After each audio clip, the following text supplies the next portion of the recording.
क्या भाइको छोरीको बात खै तिम्रो के हो जुठो परेको थियो नि त्यतिखेर को पाहाडतिर को मरेको थियो क्या यहाँ फाइनली हामी अब यो माथिको डाँडा मधु नरम पुरा नरम भन्ने ठाउँ हो नि हामी अब नगर डाँडा भन्ने ठाउँमा पुग्नु लाग्यो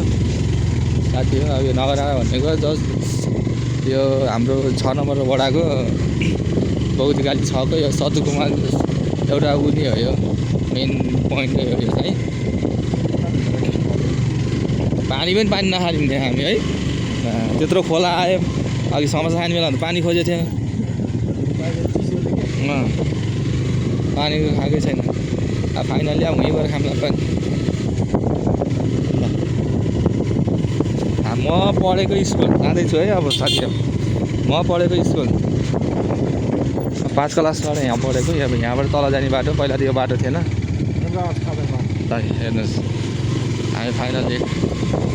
म पढेको स्कुल यहाँ तल खाल्टोमा छ हेर्नु हामी पढ्ने स्कुल यहाँ तल पहिला त यो स्कुल यस्तो थिएन पहिलाको स्कुल हामी भित्रोमा पढेको अहिले अब ढलान गरेकोमा पढ्छन् मेरो भाइ बहिनीहरू मेरो भाइको साथीहरू स्कुल फाइनल्ली हामी नगर डाँडा भन्ज्याङमा आइयो यो नगर डाँडा भन्ज्याङ भनेको कसको फनेत दाईको घर म देखाइदिन्छु कि मकैमा छु हेर्नु दिदी बहिनीहरू अब यहाँ के कार्यक्रम भन्छ यता लाग्यो यही हो फनेत दाईको घर यही हो फनेत दाईको पनि त्यही हो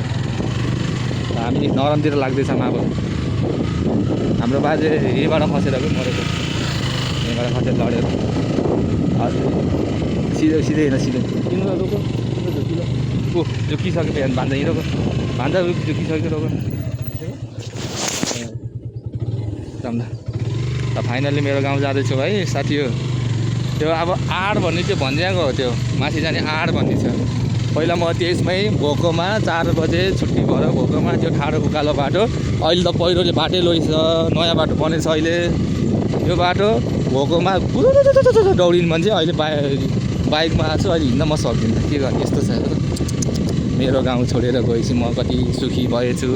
सुखी भएपछि म कति दुखी पनि भएछु हिँड्न नसकेर खुट्टा दुखेर ओहो यहाँ एउटा यस्तो राम्रो आँपको बुट्टा थियो यो पनि भएछ ला ट्याक्कै यो भनेको आड हो यहाँबाट तलबाट गयो भने पोखरी साप भन्ने हाम्रो एउटा गाउँ छ नि यता गयो भने मेरो गाउँ जाने यो बाटो भित्र गाउँ हामी कता जाने यताबाट गइन्छ पोखरी साप जाने बाटोबाट